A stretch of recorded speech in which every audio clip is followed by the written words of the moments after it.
It was passed down in our family, from father to son. And when the memory of it was lost among other people in the valley, it was kept very dark in the family, and they were reluctant to let people know anything of it.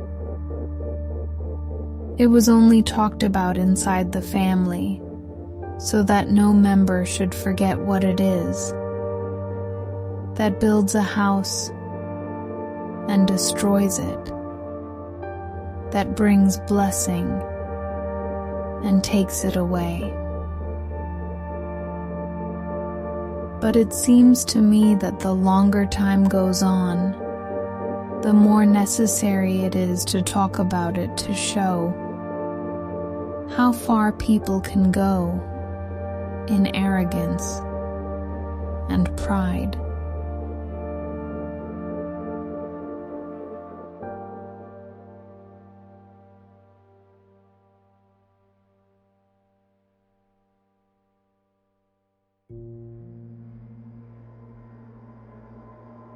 The house, and what it represents, is a central theme in Jeremias Gotthelf's novella, The Black Spider. A strange work, to say the least. Written quickly in the spring of 1841 and published together with a collection of Swiss folk tales, it seemed destined to be forgotten sooner or later. And indeed, much of Gotthelf's literary work, comprising almost 10,000 pages, 13 major novels, and 50 short stories, has been forgotten. Much of it consists of rustic novels, descriptions of rural life in his homeland, the Emmental, written in a thick Bernese dialect, difficult to read. But the roughly 100 pages of The Black Spider have, there's no other way to put it, developed a life of their own.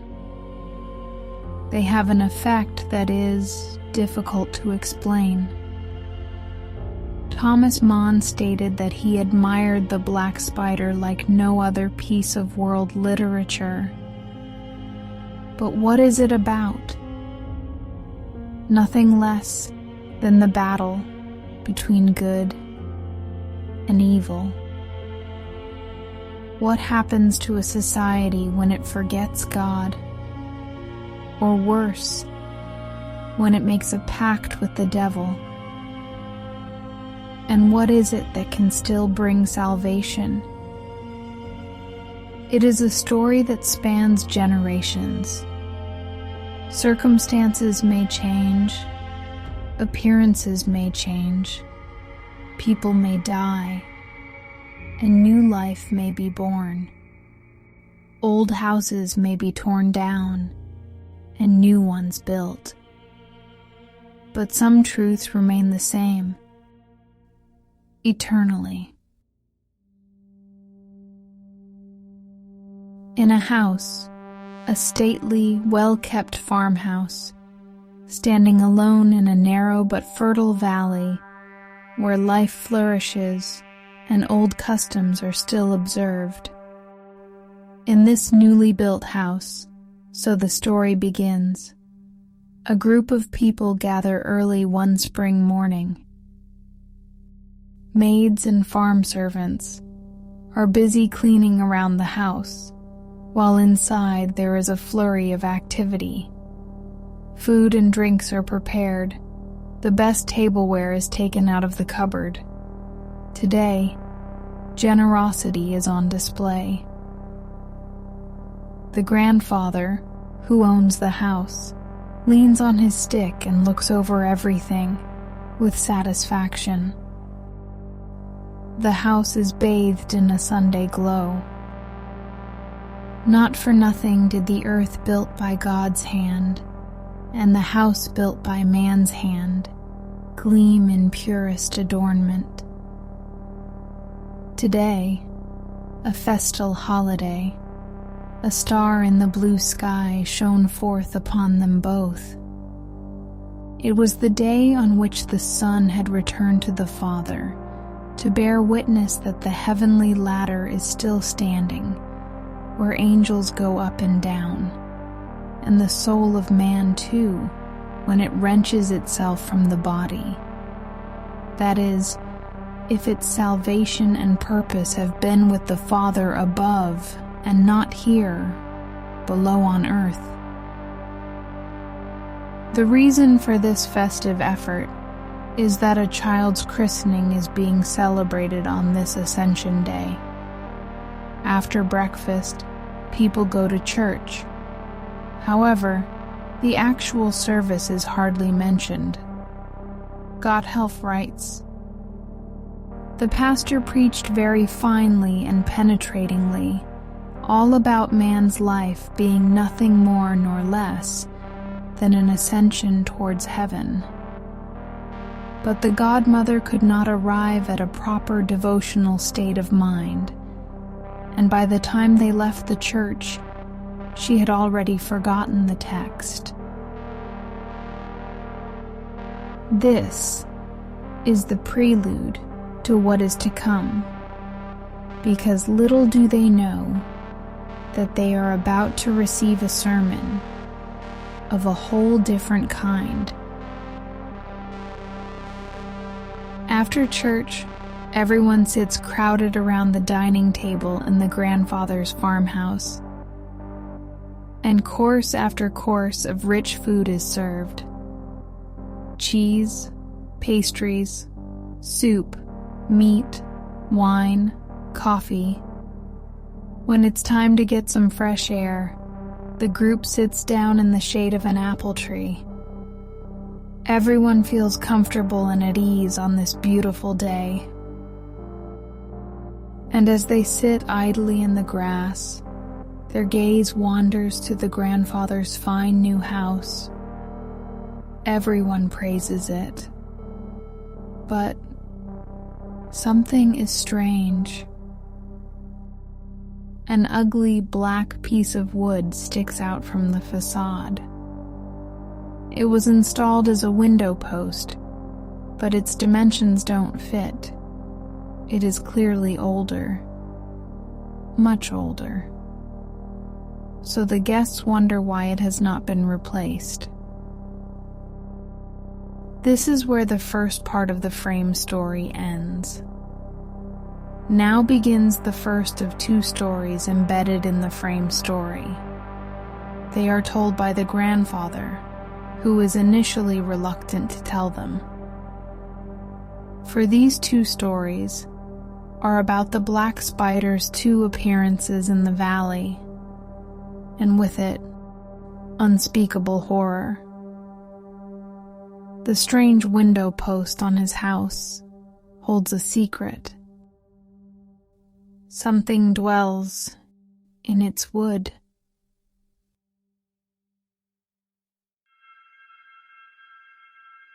"600 years ago," the grandfather begins to tell. "At the time of the Crusades, there was a castle in the valley. The lords of this castle were the masters of the people, and the people living around the castle were serfs. There were good lords and bad lords.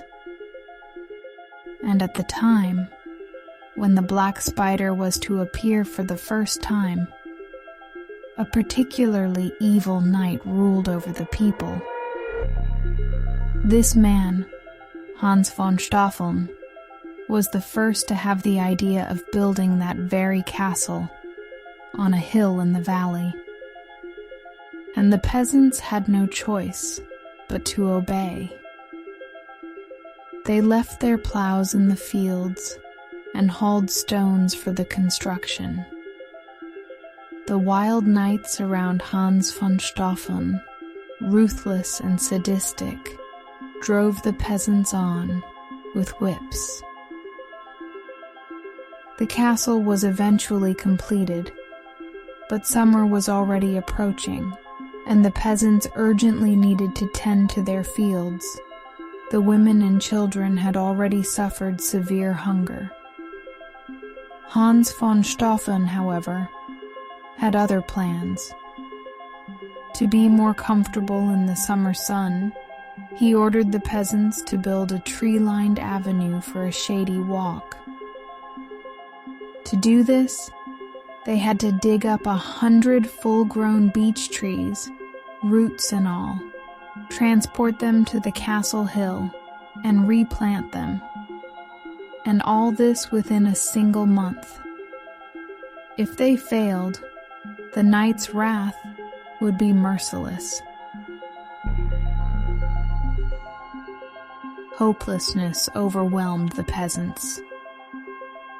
Suddenly, as if out of nowhere, a green huntsman appeared before them.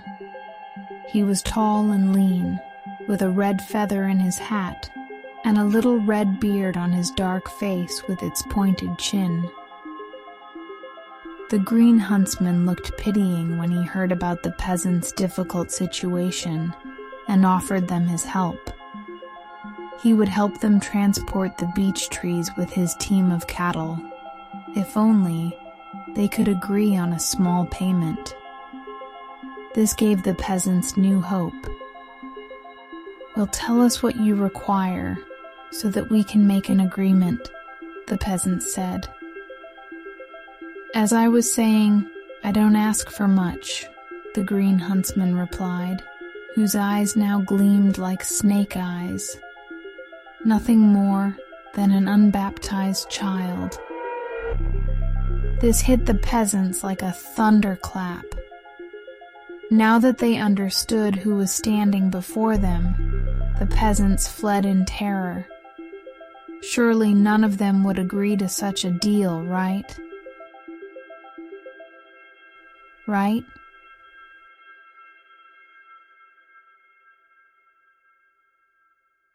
Of course not. And because they had no other choice, the peasants set to work. But they quickly realized that their situation was hopeless. After 2 days, not a single beech tree had been planted, and their strength and courage were already exhausted. Then the green huntsman appeared to the peasants a second time. This time, the pretty Christina, a woman who had moved from Lindau on Lake Constance, was present. She scolded the men for their cowardice and made grand speeches about what she would say to the knights if she were in their place. And anyway, she said, one must boldly look the devil in the face. And as she spoke, a long black hand suddenly appeared over her shoulder. Once again, the men fled, but Christina was unable to move. She stood there, transfixed. But the devil flattered her, and Christina came to the conclusion that he was actually quite easy to talk to.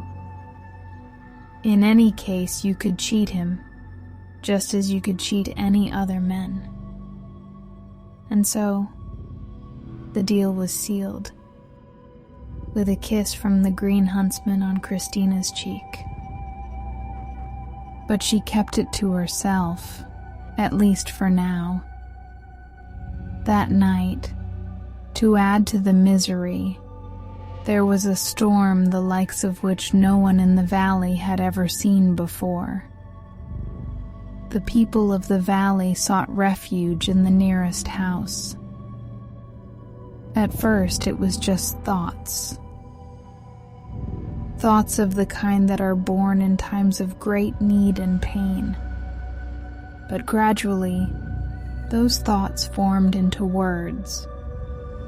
Words that were formulated and finally spoken aloud. They began to calculate how much more worth they all were than one single unbaptized child. They increasingly forgot that guilt, with regard to one soul weighs 1,000 times more heavily than the rescuing of thousands upon thousands of human lives. At this point, Christina told the whole gathering what agreement she had made with the Green Huntsman, and that now all that mattered was that no child be born within the next month. Then, according to Christina's plan, the beech trees would be transported to the top of the hill, and the devil would be cheated out of his reward. No one objected to this plan. Only a God-fearing old woman warned them, saying that to act like that would be to forget God, to risk losing what was certain for the sake of something uncertain, and to play with one's eternal salvation.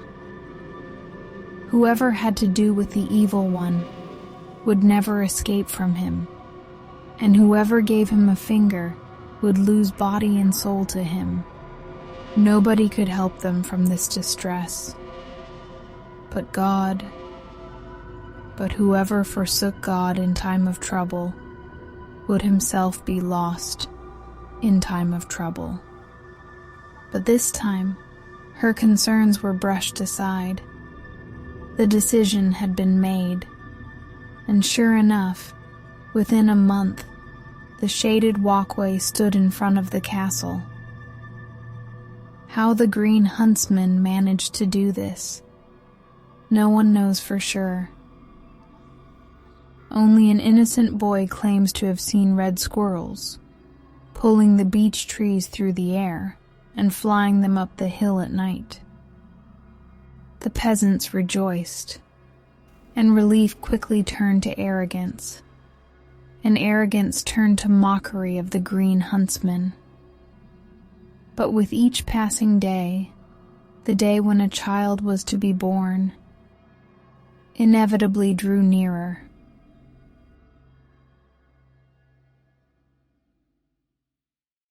And so it came to pass, as it had to. A young woman was to bear a son. The nearer the fateful hour came, the more closely the poor woman pressed to God, embraced the Holy Mother not with her arms alone, but with body and soul and whole mind, praying for protection for the sake of her blessed Son. In their desperation, the peasants called for the priest and confessed their terrible secret to him, telling him about the pact they had made with Satan. The priest was a pious man, a true shepherd. He was one of those men who do not fear the hardest fight, because they wish to be crowned with the crown of eternal life. And lo and behold, the priest blessed the house, the young woman gave birth to a boy, and the priest baptized the child without disturbance. And everything remained calm. And soon, the fear disappeared altogether.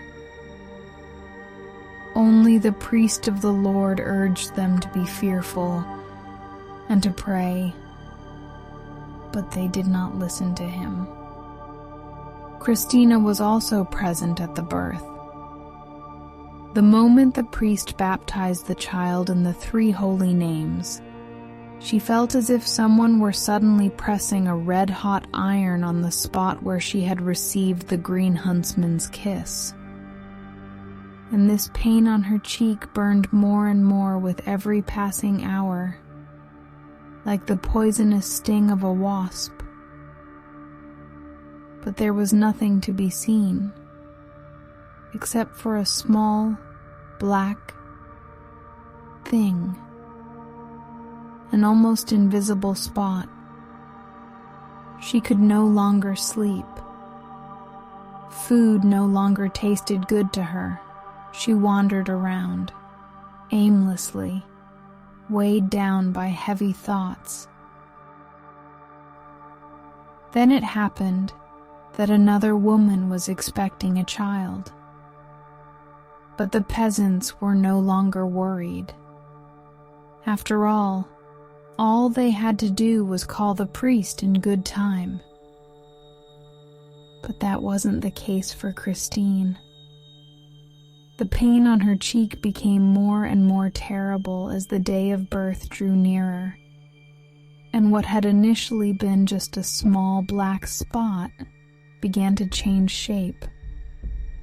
Something that looked like legs emerged from it. The spot bulged, and short hairs sprouted from its shiny surface. And there it was, the poisonous black spider firmly sitting on Christine's face. Meanwhile, however, the pain did not cease. Each leg was hellfire. The spider's body, hell itself. Christina felt it was the devil who was tormenting her so relentlessly, urging her to persuade the people to sacrifice the promised child. But they wanted nothing more to do with a pact. They shunned her and blamed her alone. The hour had come.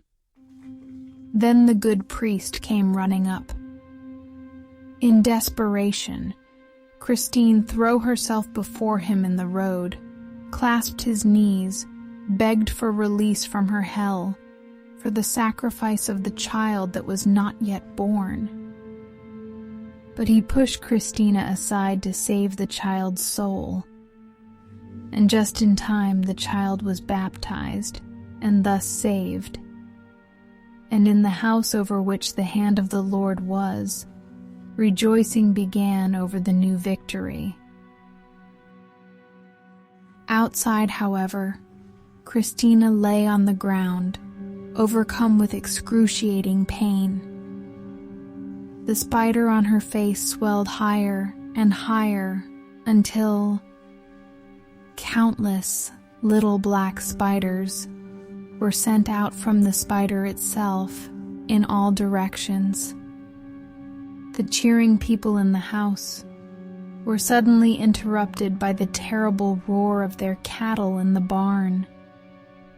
When they went to check, the cows were dead, and everywhere was swarming with countless black spiders, and everything they touched was poisoned. It had dawned on most of them that the spiders were a plague of the evil one, a warning to keep the pact. In their fear, the most respected among the peasants gathered in a lonely barn to consult. For a long time, no one wanted to speak. In tentative, fragmentary phrases, of the type where nobody says everything, but each speaker only says something that is intended to mean little, an agreement was made that the next child should be sacrificed.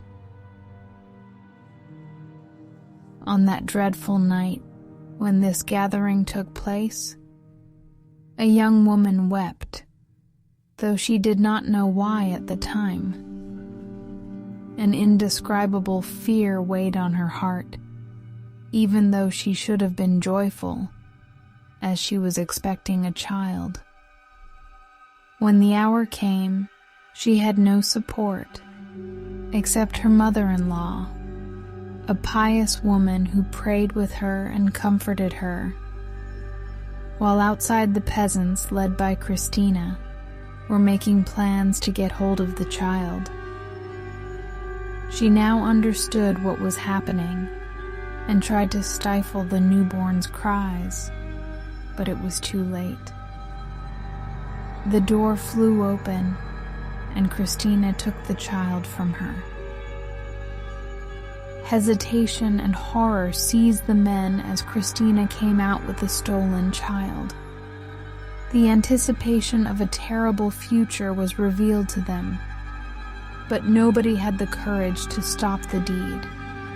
and fear of the devil's visitations was stronger than the fear of God.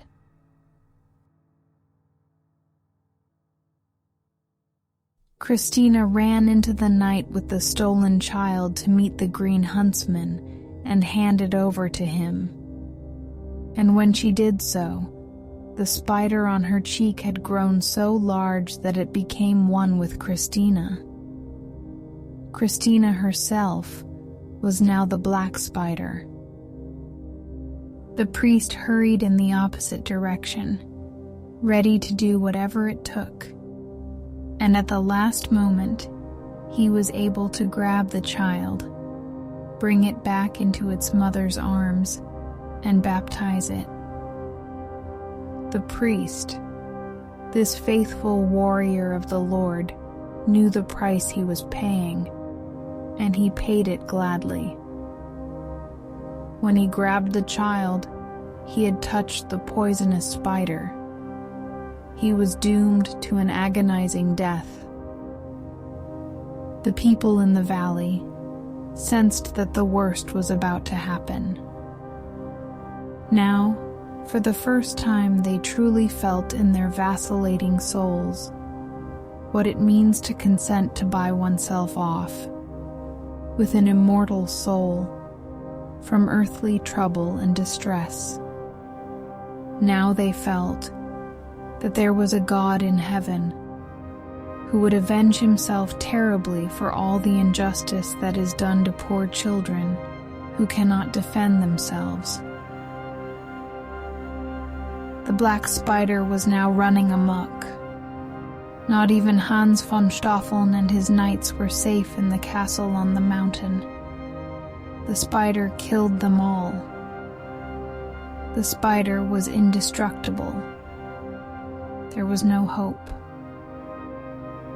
Only one house was spared, that of the young devout mother who watched over her children. Then the idea came to the mother that if someone would dare to grasp the spider with his hand, it would be possible to overcome it. She had already often heard tell of knowledgeable men imprisoning demons in a hole, in a cliff, or in wood, which they had closed with a peg, and so long as no one pulled out the peg, the demon would have to remain pinned down in the hole. And so, she bored a hole in the window post which was nearest to her, prepared a peg which fitted closely into the hole, blessed it with holy water, put out a hammer, and prayed day and night to God for strength to accomplish the deed. And before long, she saw the spider slowly crawling across the little bed toward her boy's face. Then she thought of God and seized the spider with rapid grasp. Amid thousandfold pains of death, she forced the spider with her one hand into the hole that had been prepared, and with the other hand, she pressed the peg over the hole and then hammered it fast. The spider was imprisoned. The faithful mother thanked God for his grace. Then she too died the same death as all the others. But her motherly fidelity blotted out the pains, and the angels accompanied her soul to God's throne, where all heroes are who have given their lives for others and risked everything for the sake of God. Now the Black Death was at an end. Peace and life came back to the valley, and thus many hundreds of years of blessings passed. But recklessness and arrogance returned, and with them the second, even worse appearance of the black spider. Jeremias Gotthelf is not the real name of the author of this story. It is a pseudonym of Pastor Albert Bitzius, who, at a time of great social upheaval, when his sermons were reaching fewer and fewer people, began to write stories in order to make himself heard. The pseudonym was chosen carefully. Jeremias, or Jeremiah, is the prophet of warning. And this story is undoubtedly a warning about what happens when eternal truths are forgotten. And Gotthelf means, God help us, indicating that he himself, like all of us, is in need of the grace of God. God, who knows everything, and allots his strength to each and all, to spiders, and to mankind.